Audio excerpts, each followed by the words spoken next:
to pay attention to our time here today, so I'm not running on too far. So Richard Avedon, a celebrity portrait photographer, if you go to the link that I gave you here, you might recognize some of these images. Very well known photographer. This one was all the rage when in the 80s. I think I even had that poster in my room.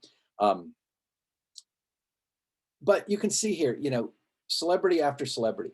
What Avedon became most well known for is this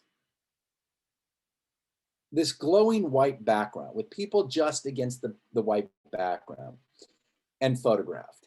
You can see his earlier work. He started out as a fashion photographer, actually started in the Navy as a photographer. I don't think he'd even used a camera before. This, one of his most famous images from, what year is this one? It's called Davina with the Elephants. And it's the one that sort of made him very well known.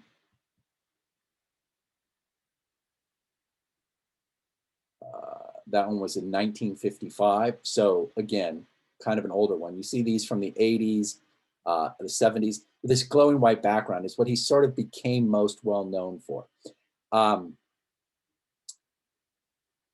And the thing with that glowing white background was that it reduced the portrait to just about the people in it. And at first that seems like, okay, they're just in front of the camera. But what I want you to notice is how very similar poses can be, it's that idea of somebody in a quiet room yelling, or not even yelling, just a whisper in a quiet room, you notice. So when we look at this, you know, if we had a background and everything, you wouldn't notice the sort of firm arms across, you know, the waist, the sort of the look on her face, all of those sorts of things. And each one of those little things is a signifier, and they have meaning with them. You know, this one, an early one from 50s, and again, before the glowing white background, but very well known, Marilyn. But not what you expect from Marilyn, not the sort of looking at the camera kind of confidence. You know, this looks like somebody a little bit lost, a little bit out of it. Now, you know, which is it? The persona that we're used to seeing, or this one? Was this just happened to be a down moment? We don't know, except that these are the photographs that we have. So when we look at Avedon photographs, let me go back up here to the beginning. This, one of my all-time favorite Richard Avedon photographs. And you know, what I've asked you to do is to photograph people. Now he's using studio lighting, so he's bringing a fashion aesthetic to this kind of image. And, you know, this guy would be interesting enough. Just, you know, I don't know whether he has alopecia or what, but he doesn't seem to have any hair on his body. He seems to be kind of an albino guy, but I don't think it's albino. I think it's that other, I think it's alopecia where you just don't have any hair or anything. Maybe no skin tone, I don't know. That would be interesting enough. But look at the bees all over him. And he's a beekeeper. So when I ask you to use an interesting prop, you know, the bees would be interesting enough, but the way he shoots him, you know, not the way he photographs him, the bees are crawling on his ears. They're on his nipples. It just makes me squirm. But the look on this guy's face, like, bees? What bees? It's like he's the king of the bees and they're just all around. I mean, it's just a great photograph. And so when you look at these, I want you to pay attention, you know, that they are about these portraits, but they're about simple gestures. They're about these props that are brought in a way, and not just that the props are interesting, but the way the people are photographed with those props. And that's not an easy thing to do. It seems very simple, but these are really kind of amazing. This is Shirley Chisholm, Congresswoman, 1976 again. But look at the way she's dressed. It's this sort of militant thing, you know, very sharp, you know, her hands to her side. You know, very powerful, very sort of confrontational. This one here, Chet Baker, if you don't know who he is, he's a horn player. You know, you have the wrinkles, but it's almost like he's falling, you know, and Avedon knows how to frame a photograph. he's using the space, he's using that chin falling out of the frame as if this guy's just sort of melting away. And if you know Chet Baker, he had a heroin problem and he did just sort of end up melting away. Talk about an interesting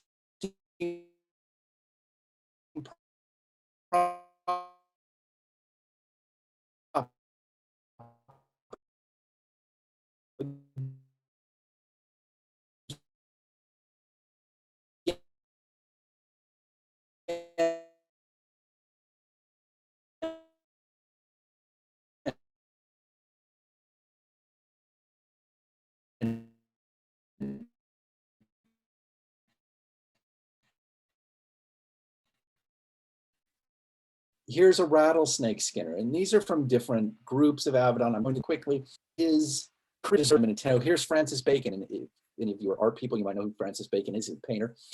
But again, using the frame as this guy sort of just wanting to get away, like, oh, are you done yet? It's that moment of I'm not quite here in the frame. Whereas, George W. Bush, very hands in the pocket, like, what? I'm a cool guy. This is before he was even.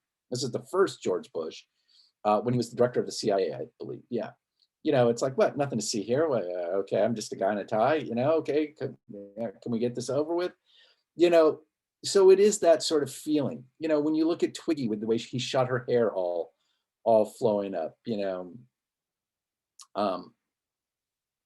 So as you go through these, or I would hope that you go through them. Talk about a fast shutter speed. This was another one that was a very famous image of him. She almost looks as if she's floating through the city. Truman Capote, a writer, is very young here. But look at that pose compared to, a very feminine pose, the exposed neck, vulnerability, the eyes closed, not engaging the camera, the thinness of his body, all of those things coming together in that photo. There's two that I always want to compare, and I don't know if I have them here.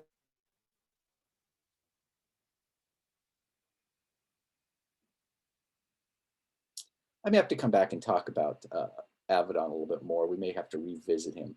In fact, let me go to.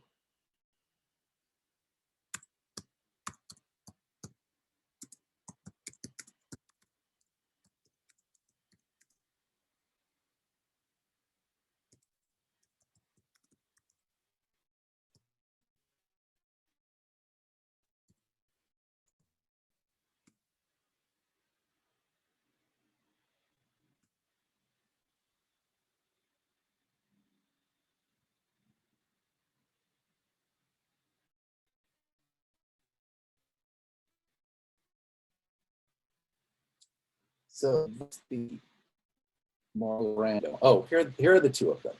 So I want you to look at these two different photographs. And here's the Marlon Brando one, a very well-known one. And you can see him shave, it's him shaving in the mirror. All these very masculine sort of things, the way he's lighted from the side sort of shows his muscles. You don't really see his face, but he's shaving. That's not enough. If that's not masculine enough, we'll put a cigarette in his hand and a towel over his arm, like he's just come back from the gym. And it's almost like you're the bathroom mirror looking at him, but very masculine, every signifier in there, very tough guy sort of thing. And then let's take a look at the Liam Neeson photograph. Shot from the waist up, same thing. But instead of him ignoring you, he's looking right in the camera. He's also shirtless, but it's shot, he looks a little softer. You don't see the muscles. But that pose, like, oh, don't hurt me. And I guess this is before Liam Neeson was, the tough guy from what are those movies, Taken or whatever. But again, shot very similarly, but a whole different feeling to that person. And that's what I want you to understand. As you make these photographs, as you make photographs of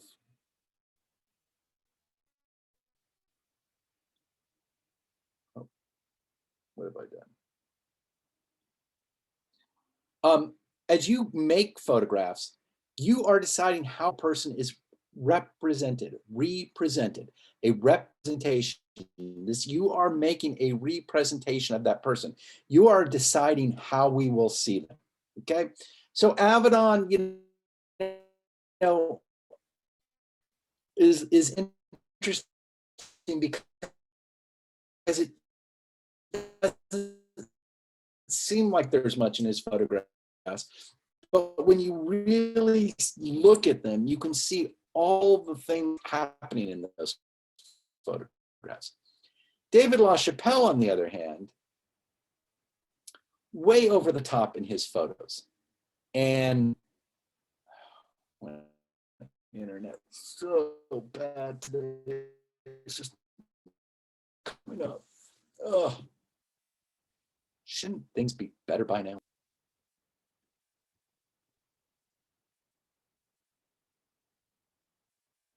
All right, so these are David LaChapelle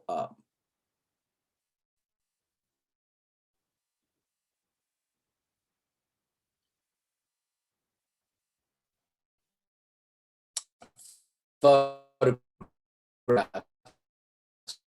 And what I want you to see is how over the top they are. Now, we also, oh, this is going to take too long. Let me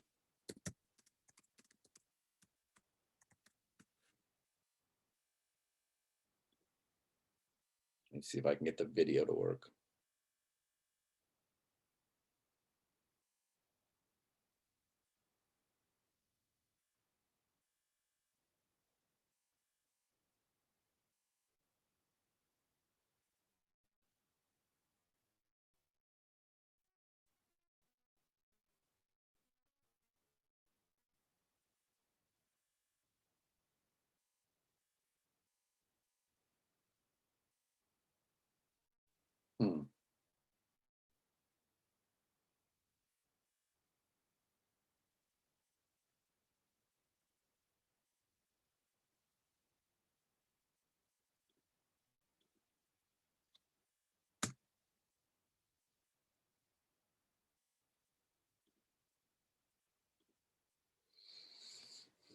All right, I am struggling too much with my internet today. Well, let me try something different then.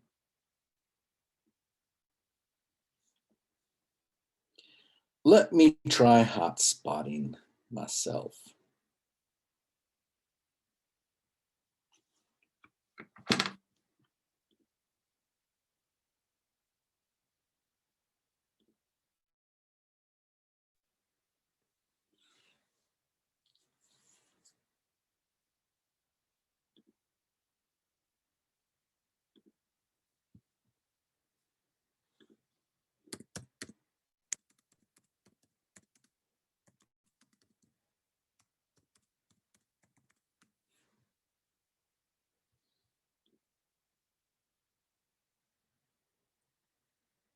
All right. We have a pillow problem. You know, we're all different, and all these companies are. My real love is. All right. So this is a short video on David LaChapelle. It's his studio. He's actually, his studio is in Los Angeles. We saw Gregory Crewdson the other day, who works on these big sound stages and all that kind of stuff, and even Boyd Webb, a big studio. David LaChapelle works in a very similar way, these big sort of places. And so I want you to see what his studio looks like and what he's doing. Is doing the still image and building this as creating these scenes or creating these tableaus and stories and narrative, where you're reaching people through an image. That's my love. I love the power that's in within that still image. This is where we do all of our woodworking and set building. And above us is prop storage, and then this is one of our Sykes in here.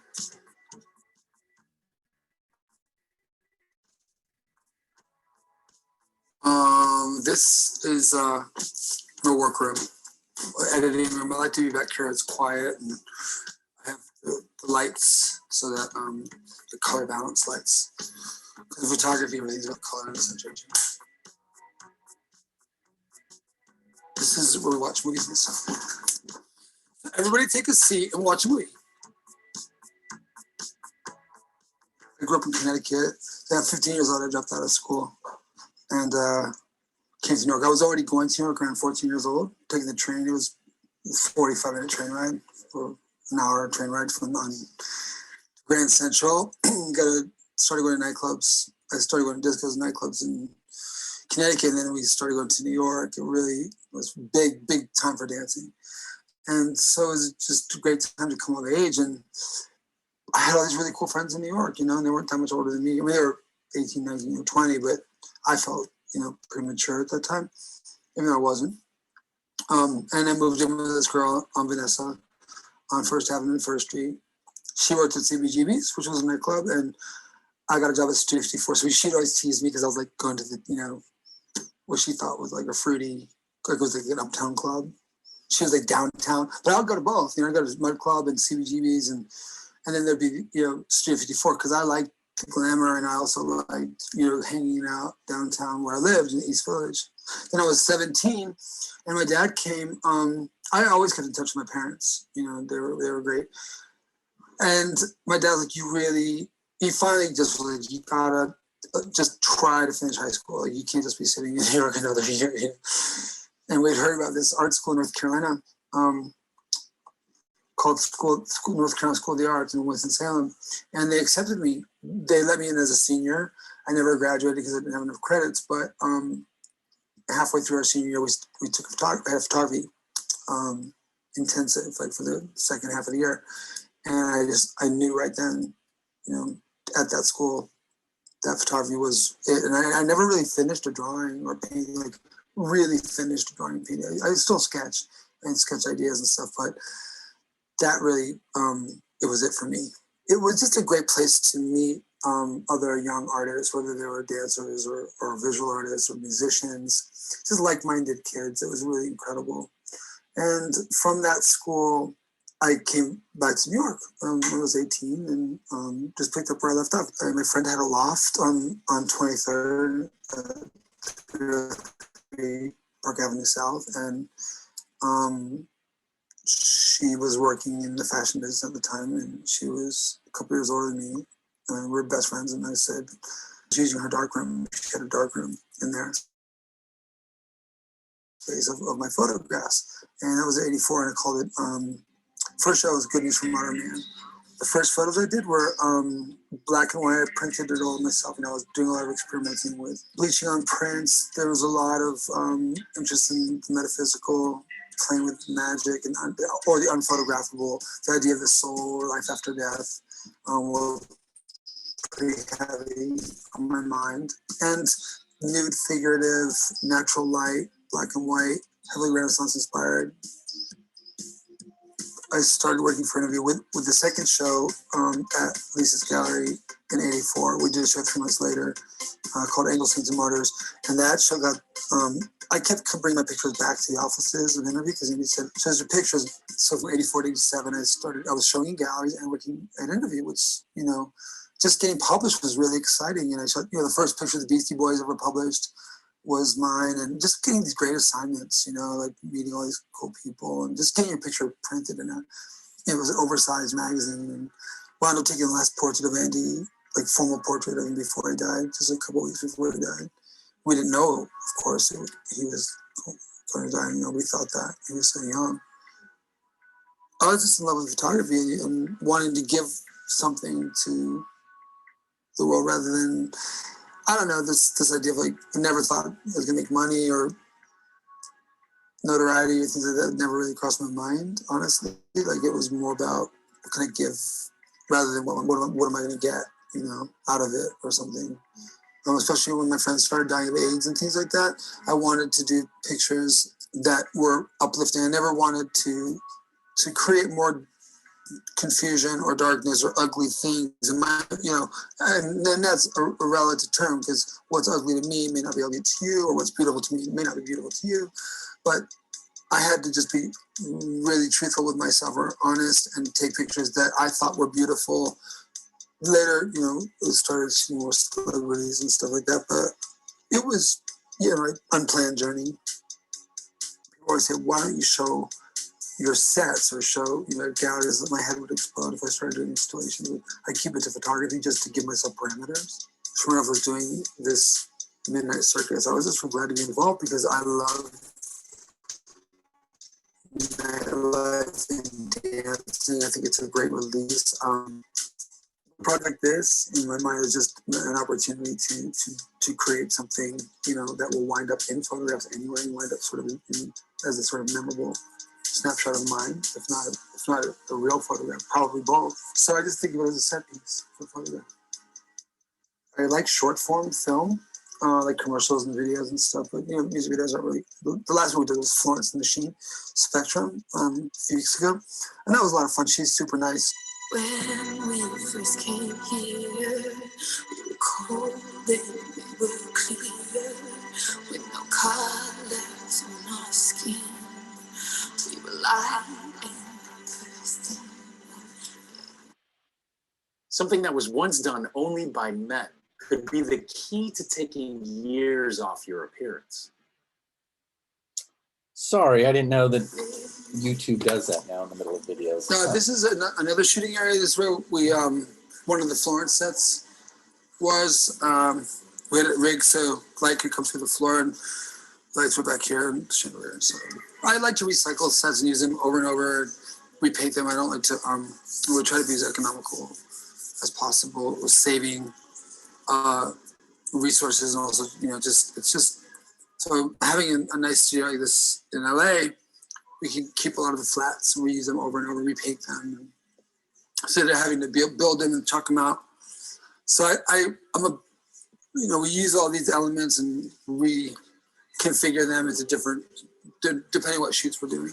This is where we shot the dance sequence of Florence, but we use this. I use it for everything. So these cycs, there's 3 of them in the studio that we can use. Because it doesn't have any square walls, it kind of goes into this big void and looks much bigger than it is.